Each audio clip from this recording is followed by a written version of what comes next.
Time now for the morning rush. The mother of a Los Lunas toddler found dead in his crib could also face charges if investigators find her negligent in leaving her son in the care of a man with a criminal history. Jeffrey Moody, a roommate, is now charged with the boy's death after 2-year-old Antonio Gurulé was found surrounded by blood with his trauma to his chest. Now, just months ago, CYFD allowed him to return to the care of his mom, Barbara Gurulé. CYFD investigators are now defending their decision by saying there's a push to keep families together. They also add that Gurulé had a parental plan in place, which they found acceptable. The pair's criminal history is coming up in the 5 Facts. News new at 6 and happening right now. Today, the family of an Albuquerque woman killed aboard a Southwest Airlines flight expected to announce the first recipients of a grant set up in her honor. In April, the airplane's engine burst, sending shrapnel into the plane, killing Jennifer Reardon as she was heading home from a business trip on a flight from New York. Reardon was well known for volunteering. Her family set up a memorial account to raise money for organizations in the community that share Jennifer's values to always be kind, loving, caring, and sharing. Kristen. Scattered to widespread showers and thunderstorms expected this afternoon and evening. Biggest threats will be heavy rain causing localized flooding, lightning and gusty winds. Likely to see mostly clear skies waking up tomorrow out west. Few spotty storms further west, and then best coverage for your Friday central and eastern areas. On to new details now. The Amalia compound suspects waking up in custody this morning. This after a federal judge decided to push back their detention hearing. All 5 suspects facing federal gun charges after state child abuse charges were dropped. Attorneys for the group asked the judge for more time to prepare for the hearing. They will remain in federal custody until a hearing, which is set for the 12th. Well, happening now, former Albuquerque police officer Jonathan McDonald is waking up without a job this morning. McDonald's termination comes after a deposition last week about the deadly crash he was involved in that killed a 6-year-old boy. McDonald admitted to driving too fast on his way to a call when he collided with the other car. We're looking ahead for you on this Thursday morning. The Albuquerque City Council is preparing for a full hearing on a new proposal to get Albuquerque Police a new helicopter. The 17-year-old helicopter could not fly on hot days or fly too high, so City Councilors Ken Sanchez and Trudy Jones want a new helicopter for the department. They also want to set aside $5.2 million for it. If the proposal does pass, it could be 6 to 8 months before the helicopter is actually flying. Well, Santa Fe students will not see armed guards on campus this year. Santa Fe school board members rejected the board president's proposal to hire armed school guards. The proposal suggested adding the armed officers to the district's 2 high schools starting this year. Now, that proposal was voted down in a special session. However, several board members have expressed interest in counselors for students. Kristen? In Florence that's spinning out in the mid-Atlantic. It is the first major hurricane of the 2018 Atlantic season. The storm remains far from the eastern coast, but is already a Category 3 storm. Officials say Florence could threaten the U.S. East Coast by late next week, but at this point we are currently too far out to be certain.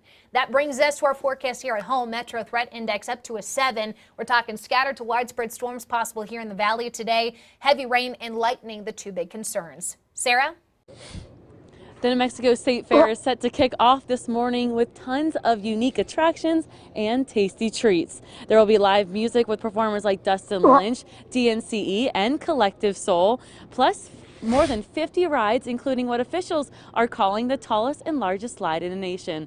The slide is 7 stories tall and 8 lanes wide. Another new attraction, an alpine ski lift type of ride designed to give riders a bird's eye view of the fairgrounds.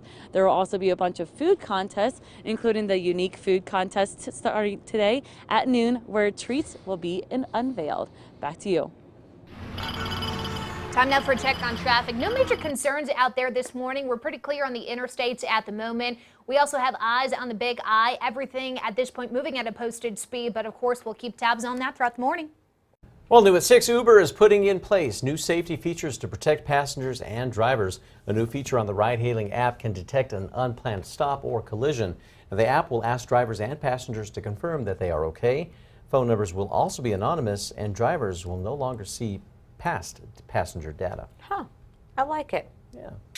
Time for the 5 Facts. At number 5 this morning, in just hours, Expo New Mexico is going to be opening their gates for the 2018 season. Fair officials say this year is all full of new attractions, including fun, food, and unique food contest. Competitions include a Spam contest and the Green Chili Cheeseburger contest as well. Fair officials are also offering special days called Gray's Days, where fairgoers can get a special price on menu items.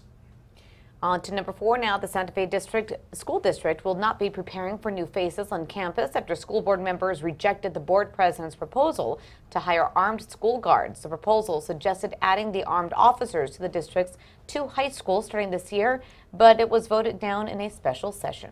At number 3, looking at an active day of storms and showers, so keep the umbrella around. Temperatures cooler in the 70s, starting to dry up and warm up this weekend. At number 2, the Santa Fe and Gallup Diocese could be receiving letters from the Attorney General as soon as this morning, asking the Catholic Church to hand over records related to allegations of sexual abuse. Now, the review follows a recent grand jury report that said more than 300 Catholic priests abused at least 1,000 kids in Pennsylvania. Reports state that some of those accused clergy members were sent here to New Mexico for treatment.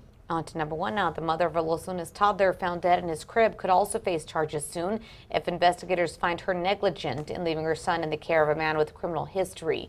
Jeffrey Moody, a roommate, is now charged with the boy's death after 2-year-old Antonio Gurule was found surrounded by blood with trauma to his chest.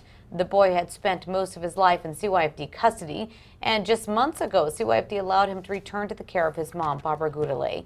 CYFD investigators are defending that decision by saying there's a strong push in the system overall to find ways to keep families together, adding that Gurule had a parental plan in place that they found acceptable. Court records show Gurule and Moody have a history of drug and child abuse charges.